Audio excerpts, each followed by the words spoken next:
An inch of ice open for anybody last night, and the amount of hitting that was going on, it was everything that I love personally about the game of hockey. Now, it's great to have a 6-5 game, 4-3 game, back and forth seesaw like we saw with the Islanders and the Penguins in the first series. But man, last night's game was unbelievable. It was tight checking. It was really difficult to get away from anybody, and it was an incredible game that was won by just a weird shot. It's just one of those things where the Islanders controlled the entire overtime. It felt like there were 3 icings in overtime. It felt like the Islanders were on the ice the whole time. Well, Tuukka Rask was great. And Tuukka Rask was out of his mind, but so was Semyon Varlamov. I'm talking about in the overtime. Oh, yeah. Or in the early portion of the overtime. He really won the game. Obviously, the Marchand shot, and that was an incredible shot. And how he squeezed that puck in that small area is beyond me. But he did.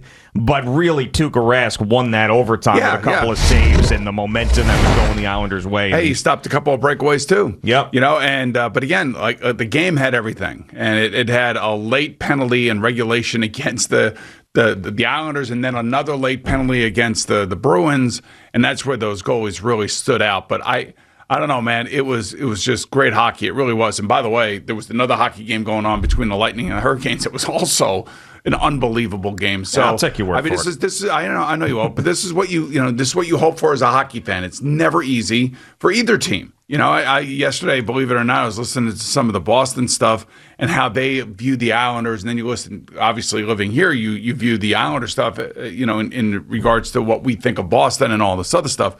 But it's just, it was a great, great atmosphere. It was a great hockey game. It was nonstop. It was furious. It was competitive. It was physical.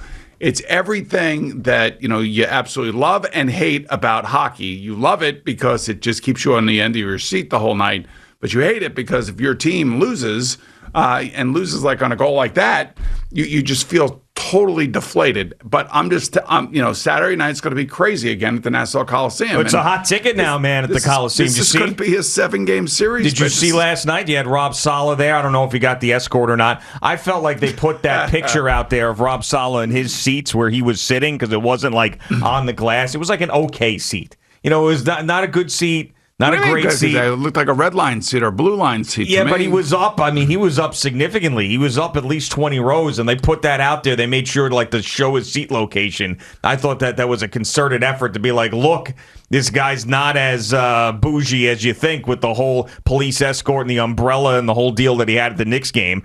So they put him up there, and then also the most recent Bachelorette was at the game last night. Oh, wow. How about that? Yeah, I'll tell you. Hot ticket Islanders. It's a hot ticket, yes. Yeah, it's incredible. You got to love it. So I was looking at I mentioned the championships around here, and we know that the New York championship drought is going to be broken by the Brooklyn Nets in just a matter of weeks. So they're plus 160 to win the NBA championship. Yeah, by the way, the Lakers lost last night. They did. They are done. Out. They are done. Portland lost last night. They are out. So Denver and Phoenix move on. That is correct. And Denver, without Jamal Murray, was able to get that victory in the first round. So if I told you out of the Mets, Yankees, and Islanders, as I mentioned, the Nets are in there plus 160. There's a team that is 8-1 to win a championship. Yeah. A team that's 9-1 to win a championship, and a team that's 24-1 to win a championship. Take those odds and place them on the team that you think. And I'm counting the Yankees or Yankees, Mets, Islanders. Okay. I looked this up this the morning. Yankees are 8-1. Okay. The Islanders are 24-1. Yep. And the Mets are 9-1. 9-1. You nailed it. That's right. There you go. How are the Islanders 24-1? I don't know. I don't get it. I mean, I think the reason being is because when you look at the teams that are playing in the other series, I think a lot of teams, I think people think Tampa Bay and Colorado, and even Vegas for that matter. Vegas is unbelievable. So is Carolina for that guy. I mean, they're in the all second round of the playoffs right now, playing their ass off. They are playing their ass. I'm not saying that they aren't. They are. They deserve, especially when you get a performance like Semyon Varlamov gave them last night, and like Ilya Sorokin gave them against Pittsburgh. Yeah. I mean, they have 2 goalies that they can go to, and I'm sure they'll go back to Varlamov. He was great again.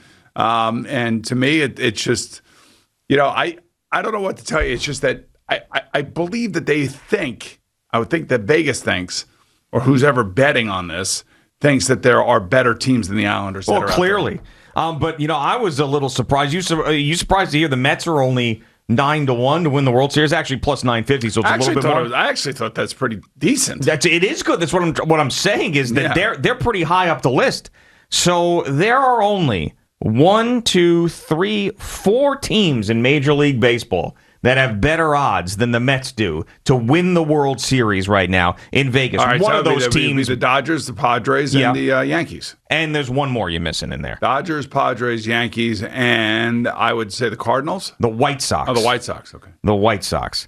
So that's what you have there. I mean, it's really, really amazing. So, for whatever reason, Vegas thinks that the Mets are heavily in the mix. Now, maybe it's because of the division and how they've been, winning with these replaced Mets, and the division's been down, and they've been able to tread water, and Lindor he's coming around, but he hasn't really gotten there yet, and, you're going to, at some point, get Carrasco back, you're going to get Conforto back, you're going to get McNeil back. Maybe that's what it is, but that's a lot of respect for a team that right now is still trotting out guys like Blankenhorn. You know what I'm saying? I know, but they are in first place. I know. That's it. That's the other thing. They are in first place, and it doesn't look like their division is really going to be anything special to speak of, depending on what happens at the trade deadline. And I would assume that if you go by who's owning the team now, that there will be a deal at the trade line for somebody of significance. Yeah, you would think so, especially with Steve Cohen and his resources. But would you think that the Mets would have better odds to win the World Series than the Tampa Bay Rays? The Tampa Bay Rays have been the hottest team in baseball that went to the World Series last year. What are their odds, by the way? So the Tampa Bay Rays are plus 1,300 to win the World Series. Wow. The Mets are plus 950.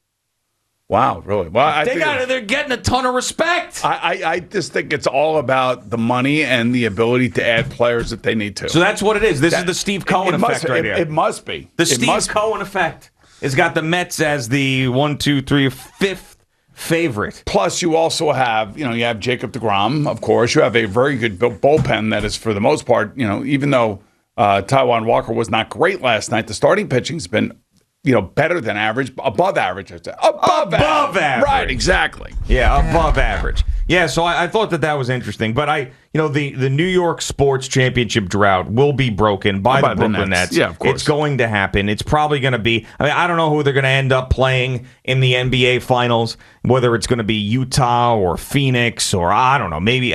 But they're going to roll through that team. It's just, it's going to be as easy as 16-5. You've been saying now for weeks. Yes. Do you want to revise that? Like 16-3 maybe? or something? Yeah. No, 16-5. 16-5. Yeah. Where are they losing those other? I think they'll 4 games. I could see them lose a couple games to Milwaukee. You think 2 games to Milwaukee at most? All right, but then they could very easily sweep the next 2 series though in the conference finals. But they also lost a game to the Celtics. They did. Like Devin Booker went off last night. Yeah, so let's say they play the Suns in the finals. Devin Booker could go off for a 50-point night. And then all of a sudden. Somebody tweaks an ankle or something. There's still things you got to take into consideration. My whole thing is that the 3 of them stay healthy and they play every single game, and they don't play like in a game like Joel Embiid played last night, only 5 minutes. They're not losing. Yeah, no. They are not losing. Thank you for watching. Please like, comment, and subscribe. And don't forget to hit the red bell so you're notified when we have new content.